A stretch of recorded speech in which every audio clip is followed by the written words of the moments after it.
Tunataka watoto wapatikane. Na tunataka maskani wote waondoke, kama hawezi kazi waondoke. Kwa sababu hawezi kazi na wadini. Shida ni moja. Watoto wanakuwa wanatekwa. Hakuna kiongozi yoyote aliyewahi.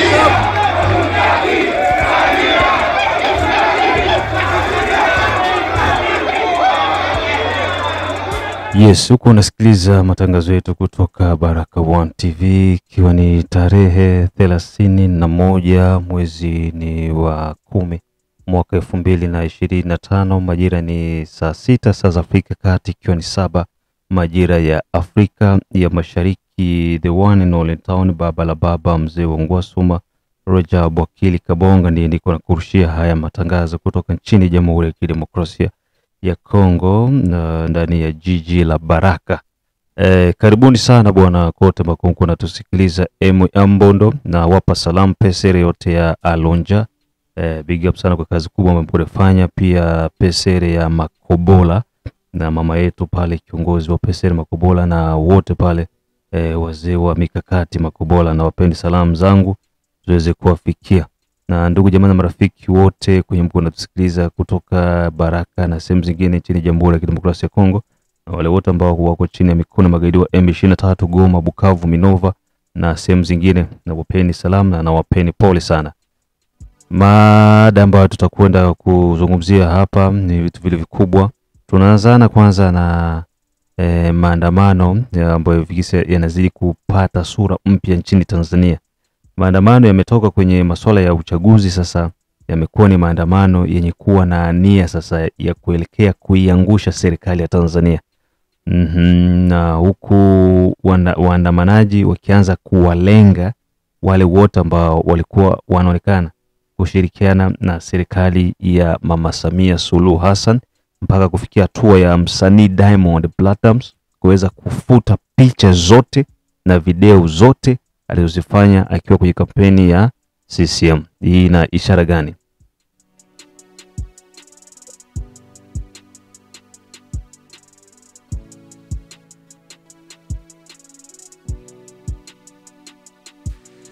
Na pia tutagusa hili swala lingine la ujumbe wa Rais Felix Antoine Tshisekedi Tshilombo akiwa nchini Ufaransa. Kwenda kwake Ufaransa kwenda kuzungumzia haya masuala, aligusia vitu muhimu sana, ikiwemo kujaribu kutafuta msaada kwa ajili ya kuwasaidia watu ambao wako Goma, Bukavu na sehemu zingine ambazo ziko mikono ya M23. Na pia point nyingine muhimu aligusia ni reconstruction ya vile ya Goma na Bukavu après départ ya magaidi wa M23. Kuna kiwango cha pesa ambacho kiko kinatengenezwa pacho itakuja kureconstruire maisha na mambo mengine mengi, na condamnation zile za M23 waweze kuondoka na masakri ambayo wako nafanya, na Ufaransa ikaahidi kufungua uwanja wa Goma kwa ajili ya misaada ianze kushuka kwa wananchi, na hivyo kuweza kupata mahitaji muhimu, sababu kule watu wanateseka na wanapata tabu sana. Haya mambo mawili makubwa tutakwenda kujadili na tuone tushap, na moja kwa moja tutafanya na ndugu yetu hapa Mwinyi tuweze kuzungumza naye kuhusiana na hizi harakati. Karibuni sana. Hii ni Baraka One TV.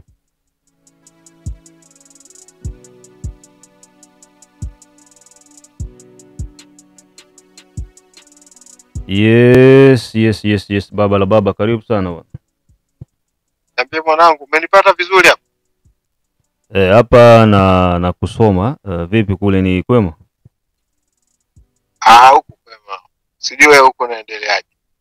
Bwana, huko si tunasikiliza kwa mbali. Kuna taarifa zina Wakenya wanasema kwamba Samia amekimbilia Kenya bwana.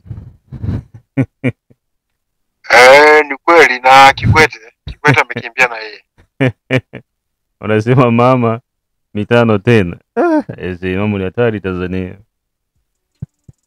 Bwana, mimi nilikwambia kila siku. Ni kwa sababu tu watu huenda tunachoongea wanakiona. Ingekuwa ni BBC ndio naongea wangekuwa wanakubali. Tunajua nabii ana heshima kwao. Sasa ana heshima kwao. Vitu viwili muhimu sasa hivi ambavyo vipo. Maandamano ya Tanzania yamechukua sura nyingine. Sio tena ile ya no reform no election. Yamekuwa ni maandamano ya kutaka kuipindua serikali. Hiyo ni moja. Yamekuwa ni maandamano ya kuwatafuta wale wote ambao wanaonekana kwamba walikuwa wanashabikia CCM, wakiwemo wasanii. Na msanii mkubwa Diamond Platnumz amefuta picha zake zote alizokuwa anafanyia kampeni CCM, na vyote ambavyo alikuwa anaongea juu ya CCM vyote amefuta vyote, kwa sababu kuna tetesi kwamba Wasafi muda wote sasa hivi ninavyoongea itakwenda kuchomwa moto. Sasa itamfanya apoteze vitu ambavyo alivipigania kwa miaka mingi kwa ajili tu ya kutokuwa makini sana. Na hapa tutakazia sana. Kwa nini watu wengi wanakuwa wanajipendekeza kwa serikali kwa sababu ya kujificha, labda kuficha mambo yao. Na jambo jingine ni kwamba Rais amekwenda Ufaransa kwenye mkutano wa maridhiano na amani ndani ya maziwa makuu. Ameongea vitu muhimu sana. Je, uwepo wake kule utakuwa una impact gani na utatusaidia nini? Miongoni mwa vitu ambavyo alizungumza ni kutafuta fedha ambazo zitatumika kwa ajili ya kuwasaidia ndugu zetu ambao wako chini ya mikono ya M23, na pia kuweza kutafuta fedha vile vile ya kureconstruire, ya kujenga upya Goma, Bukavu na sehemu zote ambazo zimeharibiwa na magaidi wa M23, na vile vile Ufaransa iweze kusaidia kuacha unafiki na kusisitiza ile resolution ya Umoja Mataifa ya 2773 ambayo inasema Rwanda itoke na iache kuwasaidia magaidi wa M23. Je, uwepo wake Ufaransa itatupigisha hatua mbele ama itaturudisha nyuma? Tuanze na hili la Tanzania. Unahisi sasa hivi haya maandamano kuchukua sura nyingine, nini kinakwenda kutokea? Kwa kweli ndugu yangu, acha nikae vizuri kwanza kwa kunipa taarifa hii. Hatushabiki kinachoendelea kwa nchi ya Tanzania. Hatushabiki hata kidogo. Ni kitu kenye ambacho kinaleta huzuni kwanza. Juzi tuliongelea ile swala. Kinachoendelea Tanzania kinasikitisha sana. Jana tuliongelea swala la Shilole hoteli kuchomwa kwa sababu tu Shilole alikuwa karibu na watu wa CCM na mama mwenyewe, na wale tuliongelea jana. Lakini leo kama unavyoongea ni maandamano tofauti. Mpaka sasa hivi tunaongea na wewe, serikali yani inaendeshwa na waskari. Sasa hivi waskari ndio wanaendesha kwanza. Waskari ndio wamechukua msukani. Jana tuligusia tukakiacha kiporo, tukasema hivi, katika maandamano haya Wakenya wamo ndani. Lakini Wakenya wao waliomba waingie Tanzania waende wawasaidie, wamezuiliwa kwao. Unazungumzia wale ambao walikuwa ndani ya Tanzania? Wakenya wale wenye ambao wanaishi Kenya, wanaishi Tanzania, sio wale walikuwa wanataka kuvuka waende. Wale hapana, ni wale wenye ambao wanaishi Tanzania. Nadhani umeona flag. Unaona wakati walikuwa wanaenda ni airport, kwenye uwanja wa ndege wa Nyerere pale, Gongo la Mboto. Ile flag, ile maflag ya Kenya imetokea wapi? Unaamini wale walikuwa na peperusha flag ni wa Tanzania, ni wa Kenya?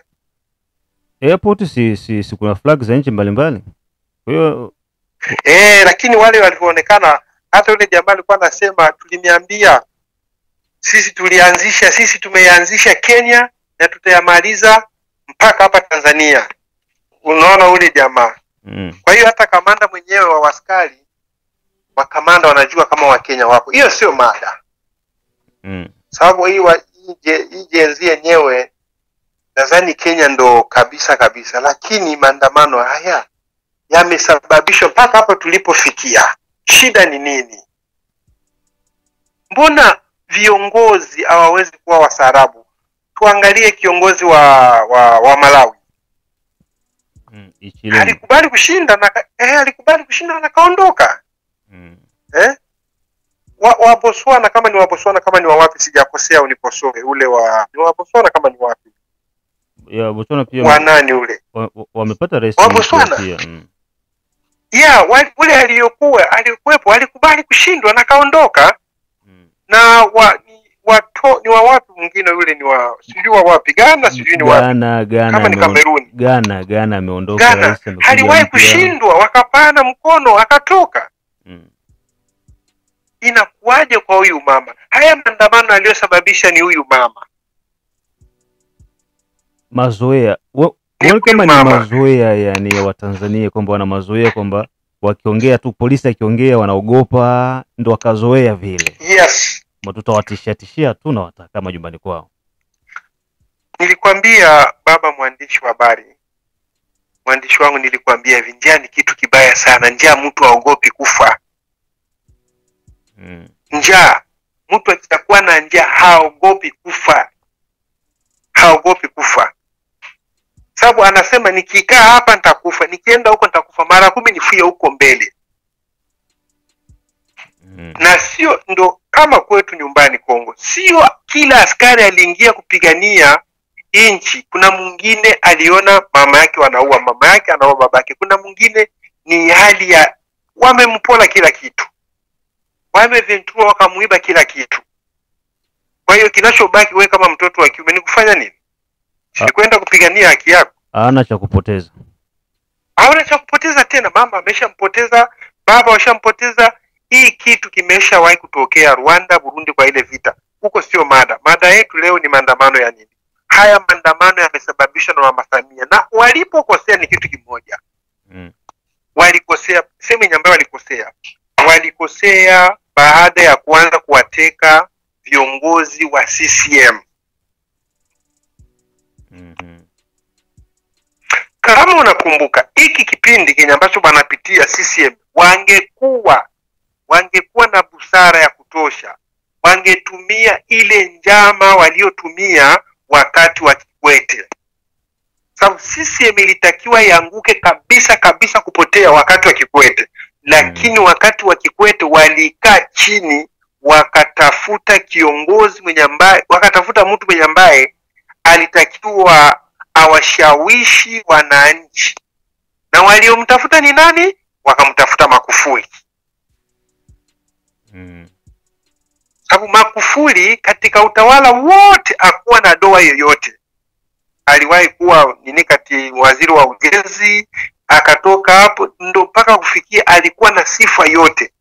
Na kweli walivyomuweka, si ndo alitoboa. Mpaka naondoka watu wanampenda tu. CCM ndio ilifanya CCM tena kurudi kwa kasi. Lakini sasa safari hii hawakufanya hicho kitu, wakatumia mkono wa nguvu, mkono wa chuma. Sasa matokeo ndo haya. Alafu kitu kingine kile ambacho hakutakiwa kufanya, walitakiwa wale watu wa CCM, viongozi wale wenye ambao wameshabobea mule ndani kama wakina Polepole ana watu wengi sana, ana ushawishi yani mkubwa. Polepole alikuwa mkono wa Magufuli. Sema Magufuli akilala hapa, Polepole yuko pembeni pale. Sasa kitendo cha kumteka Polepole au kupotelea kusipojulikana, iwe kisiasa, iwe hata ni watu wa Chadema waliona tutumie na nafasi hii kusudi wachukie chama cha CCM. Sababu inawezekana CCM, watu wa Chadema wakamteka Polepole kwa sababu ya kuchafua tu CCM. Hiyo inawezekana. Sababu CCM Polepole alikuwa na ushawishi na watu wengi sana. Na watu walibaki na matumaini basi kwa Polepole na huyu mwenye mzee mwingine anajizuru, mzee Kabundi, na mzee nani huyu mwingine. Hao ndio walitegemewa kama mzee nani, Chembe. Hao ndio walikuwa nategemea kama watagombea, watapita, watachaguliwa wagombee. Lakini hawa wote walipigwa chini kwa mzee Kikwete. Na ndio unaona sasa leo, ndio maana unaona magari yale yote yanaunguzwa pale, mtoto wa Kikwete anapigwa moto. Na mjengo na mitungi watu wanasomba, wanasema ni mali yetu, mjengo umepigwa. Kumbuka mtu, yani watu wapo na njaa, mtoto yake alikuwa anaingiza magari 400. Mtoto yake tu anaingiza magari yake binafsi tu anaingiza. Niambia watu wengine hata mulo mmoja wa upati. Sasa hili swala ambalo kwenye sura ya maandamano jinsi inaanza kwenda sasa, kuanza kuwatafuta wasanii wakubwa akiwemo mpaka kina Diamond na kuamua kufuta picha zote alizopiga na Samia, akiweko na CCM zote kufuta. Hii inaashiria kwamba Tanzania sasa wananchi ndio wamekuwa na maamuzi yao na wanaanza kuogopwa na kila mtu, sababu walikuwa hawaogopi wananchi wa Tanzania.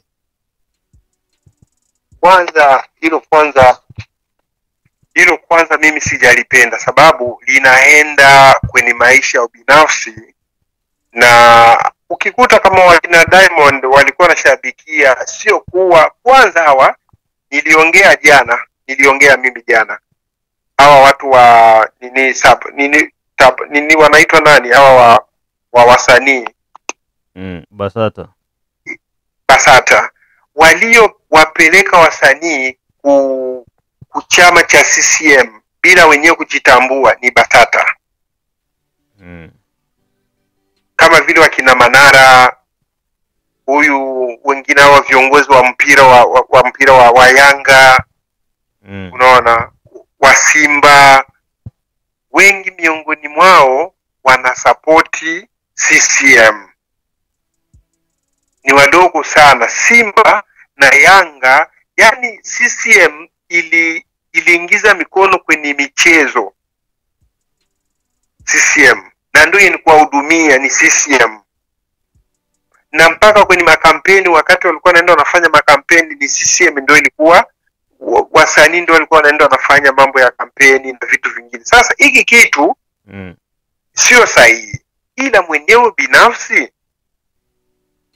mwenyewe mtengeneza muziki akiamua kuimba kumsifu kiongozi kutaka kwake, sio kulazimishwa. Sababu ile ni lazima, walikuwa wanalazimishwa, anapewa schedule, orodha. Leo kutakuwa orodha ya Diamond, kesho kutakuwa orodha ya Harmonize, kesho kutakuwa orodha ya mtu fulani ya Alikiba, hivyo ile walikuwa wanapewa schedule. Sasa hii ni kitu kibaya sana, itachochea tutarudia tena huku tulikotoka kwenye hali ya ubaguzi na chuki. Ni kitu Nyerere alikitumikia sana akapambania, lakini inavyoshaonekana, sababu nyumba ya Diamond inaandamwa sasa hivi, labda tunaongea pengine huenda imeshaanza kuunguzwa. Na nyumba ya Mwijaku ya Mwijaku nayo ipo kwenye orodha. Mwijaku yuko China, amerudi kwenye kampuni yake hii, amerudi leo Indian Ocean, amerudi jana usiku wa jana kwa so, unaona hii mambo itapelekea wasanii, kitendo cha wasanii kujipendekeza CCM ilikuwa ni kwa ajili ya kujificha kwa mamlaka, ili wao chini ya kivuli. Jeshi la Tanzania limeonekana kuwa karibu na wananchi, tofauti na jinsi watu walikuwa wanawazia kwamba litatumikishwa na serikali. Ili pia unalionaje? Ili vitu, unajua wasanii walikuwa wanaogopa serikali, sababu ukiwa kama utakataa kuungana na chama cha CCM, na CCM ndio chama kinakuwa kwenye madaraka, huenda nyimbo yako ukiwa nataka kupigwa itafutwa. Na pia unaweza ukaanza kushughulikiwa vibaya, kwa sababu si mnapingana na chama tawala.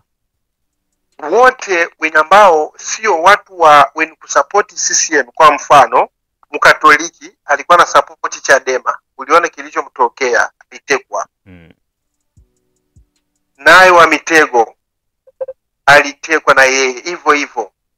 Ni mpinzani, mtu wa Chadema. Yaani wapinzani wote nyimbo zao, watu wakipiga muziki nyimbo yao ni marufuku kupigwa kwenye kama channel mengine.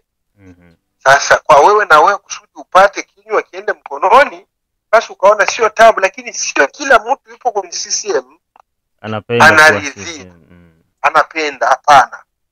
Jeshi la wananchi sasa hichi kitu hao wenye kuandamana wangeangalia vizuri kuona kama hao watu walipelekeshwa. Kwa hiyo tukisema kwamba hivi jinsi Diamond amefuta picha zake zote na Samia na CCM, wananchi wamsamehe kwamba amejirudi. ama anahofia mali zake zitapotea ghafla baada ya kupambana kwa miaka mingi. Nimeona wamoja wanasema hivi, bwana ametoa akaunti yake zote achue, na Mwijaku ndo aliposti. Mwijaku aliposti hiyo nini? Aliposti hiyo clip. Aliposti ya Diamond kufuta kila kitu. Niliona aliposti. Lakini kuna wenye ambao wanasema haachue. Wanasema haachue, Diamond asishambuliwe. Lakini hapo kuna mawili. Sio sababu kusema wameandamana serikali haitapita au CCM haitapita, serikali itapita tu, na hawa waliofanya hivyo wataanza kushikwa tena. Sasa swali langu, wale waliamua kuogopa wakajitoa, je, serikali na CCM itabaki na waamini wale wasanii au itakuwaje? Haya. Jeshi la wananchi unalizungumzaje? Limeonekana kuwa karibu sana na wananchi, tofauti na jinsi watu walikuwa wanategemea. Jeshi la wananchi limefanya vitu tofauti sana, limesangazisha sana. Jeshi la wananchi nadhani lilikuwa nategemea lisimame kwenye ngambo ya serikali. Lakini wenyewe wakasema sisi hatupigani na vita, sisi kazi yetu ni kupigana vita. Kwa hiyo moja kwa moja limejitoa, ila wakasema hivi, yule atakatukipo tukiona mwandamanaji yupo na silaha ndo tutafanya tutatumia nguvu. Lakini kama wana silaha wanaandamana tu basi, na waandamanaji hawajaribu gari la wanajeshi. Wapo wanajeshi wanapita na wenyewe wanajipitia hivyo wanakwenda. Sasa hili, na kamanda wao anaendelea kusema maandamano hayaendi vizuri sababu mnaharibu mali ya wananchi na ya umma ya serikali. Sio kusema kuambia muwashambulia hao wanaofanya walifanya. Kwa hiyo kunapatikana mgawaniko kati ya mapolisi, japokuwa wote ni maskari, ila kuna mgawaniko mkubwa sana. Yaani kesi inaishia kwa mapolisi. Hawa maskari nini hawa JKT inaonekana kama wamejitenga kidogo. Kwa mfano kiangalia, walikuwa wanaenda airport na wakari nao wakawa wanatoka kule Banana wanateremka ile barabara ya Mnazi Moja, lakini wanapishana. Hao huko wanaenda kuandamana na maskari nao wenyewe wako wanaenda na wafanyi chochote. Sasa hili unafikiriaje wewe? Sasa hapa ndo tunarudi kwa yule kamanda aliyosema jeshi lazima lichukue. Captain, unakumbuka ule anayetafutwa ule Captain Tesha? alichokiongea akijatimia. Kwa hiyo imetimia. Sasa hivi askari ndo wanaongoza nchi. Sasa hivi tunaongea wewe na mimi. Wakenya bwana wamezuiliwa kuingia Tanzania. Kwa nini Kenya inataka iwasaidie wa Tanzania kuandamana?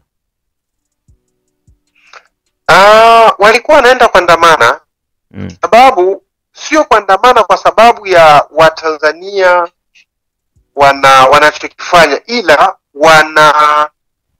wana huzuni au wana ile chuki kwa ndugu yao.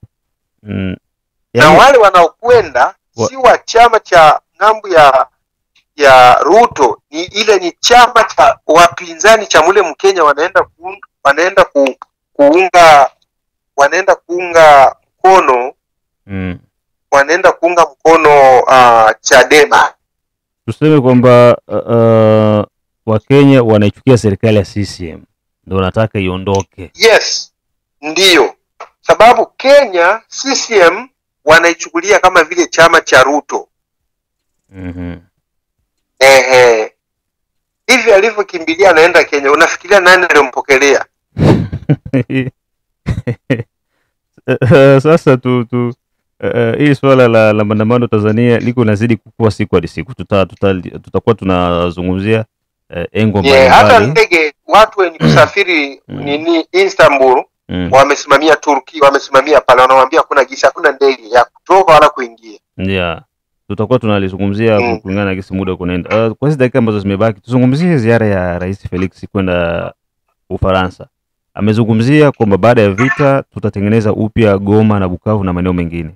Na pia ameenda kuomba wasaidizi waweze kusaidia wananchi ambao wako kwenye mikono ya M23 kuwapatia chakula, dawa na mahitaji mengine.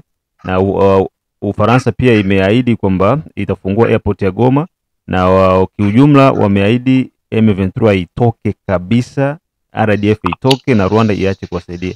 Lakini kunaonekana kama kuna tofauti kwa upande wa Rwanda. Rwanda haikuridhika na hii hali. Je, itatusaidia nini wa Kongomani hali ya Felix kuwa kule?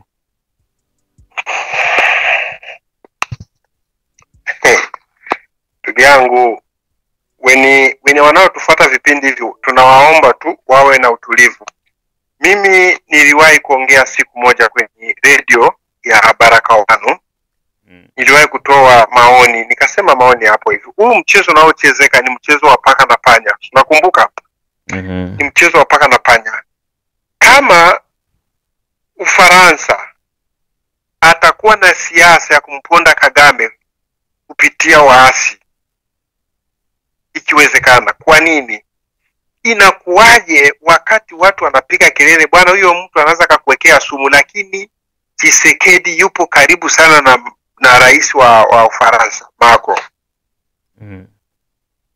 Inakuwaje? Ila ukiangalia ushirikiano wa Kagame na Ufaransa haupo sana. Lakini Mfaransa huyu mimi muniamini ndo anao wahifadhi wa Indaramwe wote.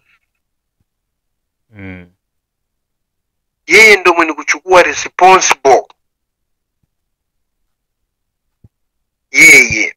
Sasa kama Kagame atakuwa na watafuta FDR, kama ni FDLR, anatafuta FDLR na itafutia Mkongo, utakuwa ni upuuzi.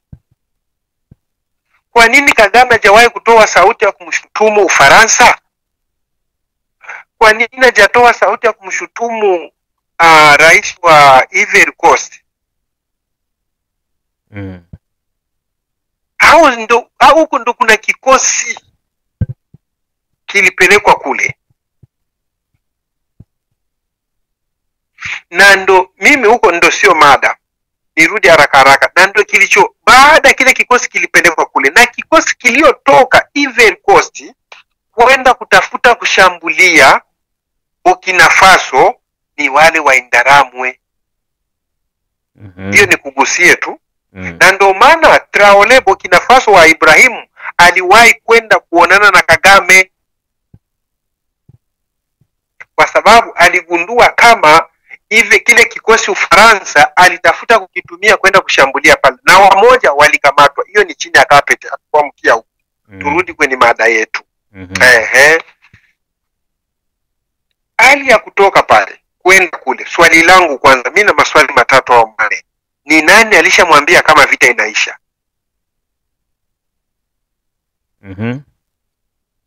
Au anataka kwenda kuwafungulia ba M23?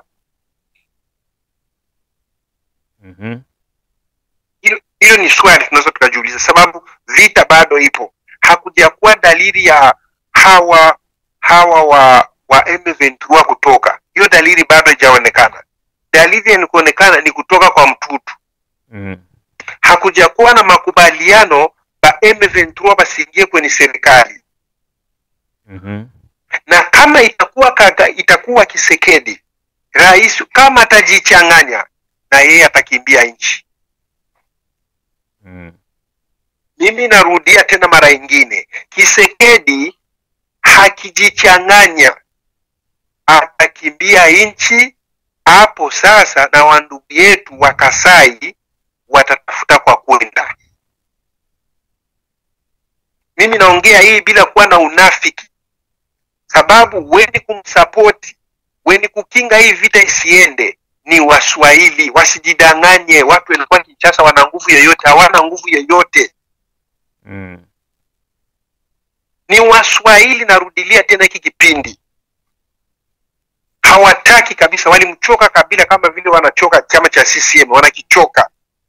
Kwa hiyo wasijidanganye watu wa Kinshasa kama wana nguvu yoyote. Hawana nguvu yoyote. Ni Waswahili tu walimchoka Kabila. Ndio maana wanaamua kusimama tetete. Sasa hakijichanganya itakuwa ni vibaya kabisa. Yaani hicho kitu weni kumshauri. Mashauri niliongelea juzi, wabadili mashauri yao. Ufaransa Mkongo hawamtaki. Kwa hiyo uwepo wa Felix kule hauna faida yoyote. Hauna faida yoyote. Na mimi nazungumzia hiyo date ya leo muiandike. Hakuna kitu kitakachobadilika. Akipo. Sababu kile watachongea kule kwa Ufaransa ni lazima kije kijadiliwe na Marekani.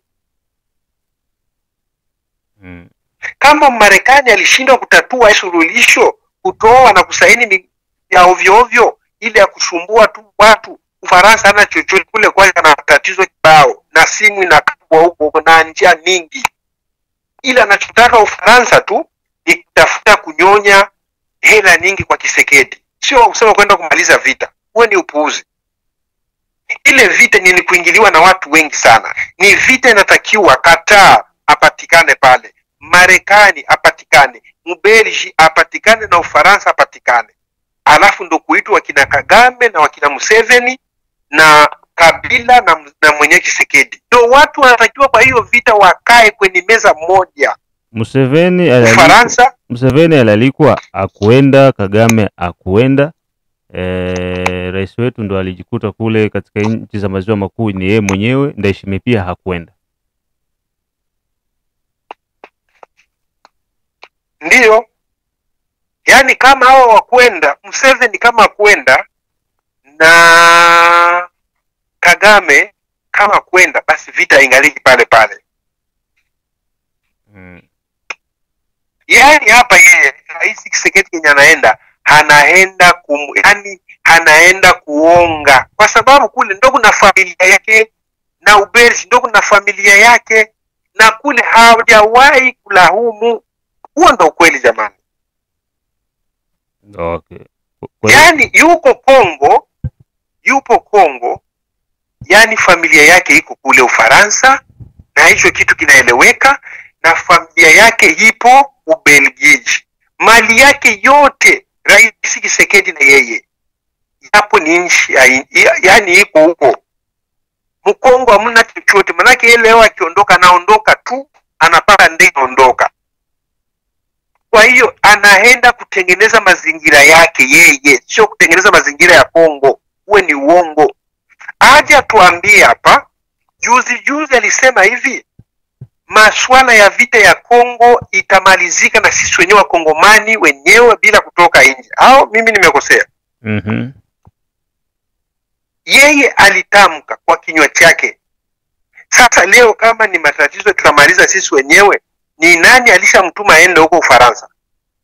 Na Wakongomani wote walikuwa hawapendi kwenda Ufaransa. Mimi nakushukuru sana kwa muda wako. Mengine tutaendelea kujadiliana kuhusiana na hali ambayo iko inaendelea Tanzania na Kongo, pia mazingira jinsi ya kuendelea mashariki mwa Jamhuri ya Kidemokrasia ya Kongo. Nakushukuru sana. Asante ndugu yangu.